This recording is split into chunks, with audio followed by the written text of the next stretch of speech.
우리 국민들은 영향이 있을 거냐 없을 거냐 그걸 고민했죠. 그래서 어떤 방법으로 후쿠시마에 영향을 받게 되냐 이걸 제가 공부를 좀 해보니까 이런 보고서가 있어요. 2006년도 우크라이나 정부 체르노빌 사고 났던 나라죠. 그 나라가 사고 난 지 20년 만에 이런 보고서를 낸 겁니다. 이 보고서를 보니까 피폭 경로를 4가지로 정리해서 설명하고 있어요. 피폭 경로, 방사능 물질이 우리 몸에 들어오는 경로. 요거 방사능 물질이라고 칩시다. 저기 있네요. 방사능 물질이라고 칩시다. 첫 번째 경로는 외부 피폭이에요. 이거 방사능 놔주고 이렇게 쪼이는 거죠. 네? 그러면 방사선이 몸으로 지나가 버리죠? 그러나 방사능 물질이 몸에 들어오는 거 아니잖아요. 이걸 외부 피폭이라고 합니다. 1번 외부 피폭. 두 번째는 공기 중에 방사능 물질이 많이 있어요. 근데 숨 쉬어야 되겠죠? 호흡을 통해서 이 방사능 물질이 몸에 들어와 버립니다. 호흡을 통한 내부 피폭 이렇게 얘기합니다. 세 번째는 피부 피폭이에요. 방사능 비 왔었죠? 그 비 맞은 거예요. 혹은 방사능에 오염된 화장품 톡 바른 거죠. 어때요? 외부 피폭이 되겠죠? 그리고 아주 일부는 피부를 통해 흡수도 됩니다. 그래서 피부 피폭은 내부 외부 피폭이 다 뒤섞여 있는 그런 형식이에요. 그리고 마지막으로 네 번째가 음식을 통한 피폭입니다. 방사능에 오염된 음식이 어디 있어요? 내가 먹어버렸어요. 그러니까 어떻게 됐어요? 몸에 들어와 버렸죠? 세슘 그거 굉장히 흡수율 좋습니다. 100% 흡수된다 이렇게 평가되거든요. 그게 바로 음식을 통한 내부 피폭이에요. 이 4가지 경로 중에서 가장 많은 양의 방사능이 한꺼번에 몸에 들어올 수 있는 게 뭐겠어요? 음식이죠. 당연히. 음식이 제일 중요해요. 우크라이나에서도 그렇다라고 발표한 겁니다. 체르노빌의 근처에 사는 사람들은 땅이 많이 오염됐어요. 그래서 먹지 않아도 외부 피폭이 많았습니다. 그러나 그 많이 고농도 오염 지역을 제외한 나머지들은 음식을 통한 피폭이 제일 중요했다. 이렇게 보고를 한 겁니다. 이런 일이 일어난다고 저는 보는 거예요. 후쿠시마 영향을 우리 국민이 받는다면 이 4가지 경로 중에 뭐가 제일 중요하겠냐? 음식이다. 그러면 이렇게 얘기할 수 있습니다. 우리는 그러면 음식만 조심하면 되겠네? 맞아요? 맞아요. 그렇게 생각해도 돼요. 음식만 조심하면 돼요. 호흡을 통한 내부 피폭 괜찮습니다. 대부분 서풍이 불어요. 미국 쪽으로 가고 있어요. 별로 없습니다. 그리고 직접 쪼이는 거 산 위에 올라가서 후쿠시마까지 이렇게 쪼여요. 굉장히 적어요. 그리고 편서풍 때문에 방사능 피도 많이 오진 않았거든요. 결국 중요한 건 음식인데 이 음식이 뭘 타고 와요? 후쿠시마에서 배 타고 와요. 화물선 타고 와요. 이게 지금 제일 중요한 경로다. 저는 그렇게 보는 겁니다. 화물선 타고 뭐가 오냐? 얘들이 와요. 수산물만 오고 있어요? 아니죠. 굉장히 많은 가공식품들 들어오고 있습니다. 일본산 과자 굉장히 맛있대요. 애들이 무지하게 좋아해요. 백화점에서 일본산 과자 싸게 팔고 있어요. 사고 나기 전보다 훨씬 싸게 팔고 있어요. 많이 팔리고 있어요. 초콜릿까지. 하도 많이 팔리니까 백화점에 일본산 과자 코너까지 따로 만들었대요. 구미도 그러나요? 백화점 가세요? 이게 문제예요. 일본산 과자들, 가공식품들, 수산물들 이것들. 근데 제가 일본산 수산물 다 재보지를 못했어요. 이것만 재봤어요. 저는. 이게 제일 중요할 것 같아서 많이 들어오고 뭐가 많이 들어왔냐? 이것들이 많이 들어왔어요. 여기 지금 5개 나오죠. 근데 이거 제가 발음하지 않기로 약속을 해서 발음을 안 해요. 다 보이시죠? 이렇게 5개가 제일 많이 들어와요. 정부한테 제가 정보 공개를 신청을 했어요. 정부한테 편지로 물어보면요. 정부가 친절하게 답을 해줘요. 일본에서 어떤 수산물 들어옵니까? 얼마나 오염됐습니까? 얼마나 많이 들어왔습니까? 1년 내내 들어온 거 다 표로 만들어서 주시오. 했더니 다 표로 만들어서 줬어요. 그래서 그걸 보니까 얘들이 제일 많이 들어와요. 이 5가지가. 그래서 이것들은 저는 위험하다 이렇게 봅니다. 이거 우리나라에서 안 잡혀요. 북태평양에서 잡힙니다. 냉동이건 냉장이건 아시죠? 냉장은 일본에서 들어오죠? 냉동은 러시아에서 들어오죠? 러시아 어디서 잡아요? 북태평양에서 잡아요. 세슘 나와요? 나와요. 정부가 쟀나요? 아니요. 정부는 안 쟀어요. 정부는 일본산만 쟀어요. 저는 쟀지요. 나오나요? 나오지요. 볼 거 없어요, 이거. 이거는 어때요? 일본에서 제일 많이 들어오는 게 이거예요. 양으로 제일 많이 들어옵니다. 횟수는 얼마 안 되는데 양이 무지하게 많이 들어와요. 이것들이 세슘 나와요? 나와요. 국산은 괜찮아요. 근데 원산지 표시 믿을 수 있어요? 못 믿어요. 그럼 어떻게 해야 돼요? 모두 일본산이겠거니 라고 생각하는 게 안전해요. 저는 그래서 그렇게 하고 있습니다. 그리고 얘도 마찬가지예요. 국산 있죠? 일본산 있죠? 구별 못해요. 그래서 저는 모두 일본산이겠거니 라고 생각해요. 그래서 이 세 가지를 3년간 안 먹었어요.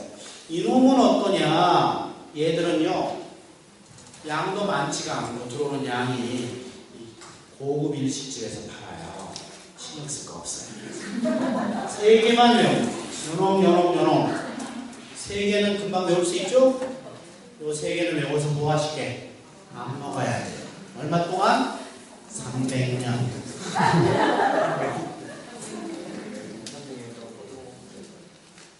쉬워요. 상당히 쉬워요. 그럼 다 해봤냐? 아니죠. 다 해보진 않았어요. 그래서 사실은 정확히 잘 몰라요. 그러나 얘들은 위험하다는 게 입증돼 있어요. 그럼 적어도 이거는 지켜줘야죠. 아까 말씀드렸지만 방사능에 피폭이 되는 여러 가지 질병이 걸립니다. 근데 여성이 더 민감해요. 아시죠? 아까 그 그래프도 보셨잖아요. 그리고 어린이가 민감해요. 어린이하고 어른 몇 배 민감하냐? 1살 미만짜리 어린이하고 30살짜리 성인하고 20배 차이 나요. 두세 배가 아니에요. 굉장히 많이 차이 납니다. 어린애들은 저거 절대 먹이시면 안 됩니다. 이렇게 보시면 돼요. 태아는 어때요? 그 어린이보다 더 어려요. 세포분열 속도가 더 빨라요. 더 민감합니다. 임신한 사람 절대 먹으면 안 돼요. 그렇게 생각하셔야 됩니다. 조심해서 나쁠 게 뭐가 있어요? 제가 영양사 선생님들 한 500명 앉은 자리에서 이 강의를 하면서 이 세 가지 빼고 식단 잴 수 있냐라고 물어봤어요. 그랬더니 가능하답니다. 요 세 가지 빼고도 식단 짤 수 있답니다. 그러면 집에서도 할 수 있죠? 지켜버리면 되지. 저는 그렇게 보는 겁니다. 이것들이 지금 기준치 이하라서 그대로 유통되고 있어요. 다행인 것은 지금 방사능 괴담 사건이 있었잖아요. 작년에. 그 사건이 일어난 다음에 정부가 약간의 반성을 했어요. 그래서 기준치 좀 낮춰줬고요. 후쿠시마 근처에 있는 수산물 몇 개 팔게 해놓고 수입 금지했고요. 그 의미 아무것도 없지만 어쨌거나 거기다 더 중요한 거는 세슘이 나오면 빠꾸시켜요. 그 전에는 그냥 들여왔는데 빠꾸시켜요. 조금만 나와도 얼마나 감사해요. 그럼 안심해도 되냐? 그렇진 않아요. 한번 들어올 때 수만 킬로 들어옵니다. 수십 톤씩 들어오거든요. 어떤 건 100톤 단위로 들어오고 10톤이면 10,000킬로예요. 그 중에서 1킬로만 뽑아서 측정해요. 9,999톤은 9킬로는 그냥 두는 거예요. 이 1킬로에 세슘 안 나오면 합격! 유통됩니다. 시장에 막 널려있죠. 그거 사서 재보면 나와나요? 세슘이 나와요. 이게 문제입니다. 그래서 그 전보다는 전향적으로 해주셔서 정부한테 참 감사하긴 한데 완벽하지 않다. 저는 그렇게 보는 겁니다. 그래서 얘들은 안 된다. 먹으면 안 된다. 이렇게 보는 겁니다. 이 기준치가 지금 100베크렐이거든요. 이거 한번 잘 보십시오. 이거의 뜻을 좀 보셔야 되는데 음식 1kg당 100베크렐 이 뜻이에요. 베크렐이 무슨 뜻이냐? 세슘이 1초에 핵붕괴 몇 개 아니야 이 뜻이에요. 100베크렐이면 1초에 세슘 핵붕괴가 100개 일어나요. 2초에 200개, 하루에 100만 개가 우리 몸속에서 일어나요. 그게 바로 기준치예요. 어때요? 안전할 것 같아요? 1년이면 이렇게 핵붕괴가 내 몸 안에서 일어나요. 요거 1kg 먹으면 절대 안전기준치 아닙니다. 관리 기준치죠. 정부가 정한 관리 기준치. 그나마 굉장히 황당하게 높은 숫자예요. 나중에 제가 설명드립니다만 베크렐이라는 게 바로 그런 뜻입니다. 핵붕괴가 1초에 몇 개 일어나냐 이 뜻입니다. 저는 현재 위험한 식품, 일본 수산물 위험하다라고 저는 단언합니다. 증거가 많아요. 두 번째는 국내산, 국외산 표고버섯이에요. 국내산으로 나와요. 이게 문제예요. 측정기 사가지고 이걸 재봤는데 제가 아까 말씀드린 것처럼 우리나라 근해 괜찮았어요. 우리나라 농산물 다 괜찮았어요. 일본산 수산물 괜찮지 않았어요. 국내산 농산물 다 괜찮았는데 얘만 달라요. 얘는 나와요, 세슘이. 그래서 왜 그런가 봤더니 체르노빌 때도 버섯 중에 몇 가지가 세슘을 농축시킨다라는 보고서가 많이 있고요. 일본도 지금 표고 때문에 난립니다.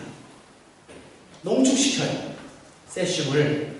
우리나라도 지금 세슘에 조금 오염되어 있어요. 전 국토가, 전 지구가 오염되어 있어요.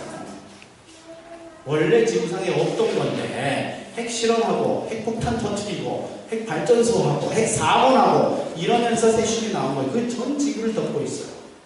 굉장히 적은 양입니다. 재보면 불검출이에요. 그런데 표고버섯은 이것을 농축시키는 거죠.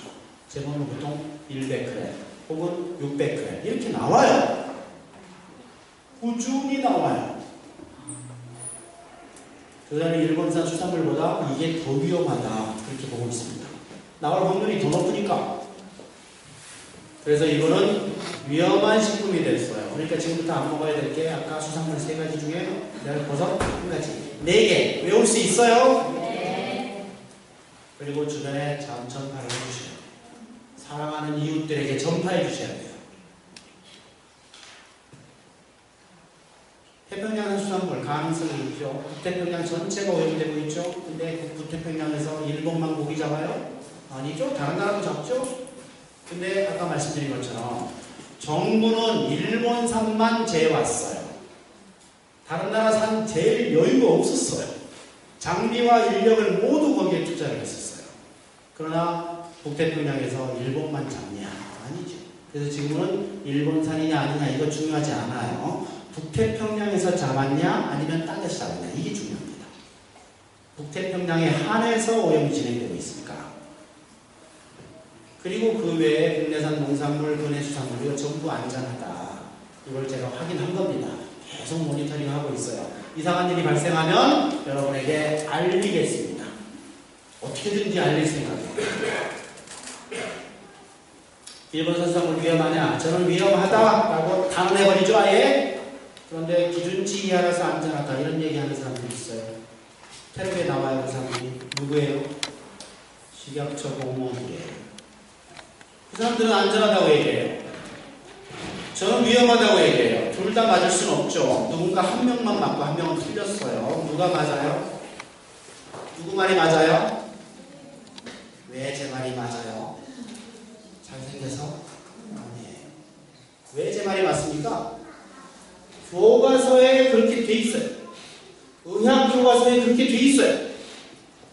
물론 교과서에 김익중 말이 맞다 이렇게 돼 있진 않아요. 그러나 이렇게 돼 있어요.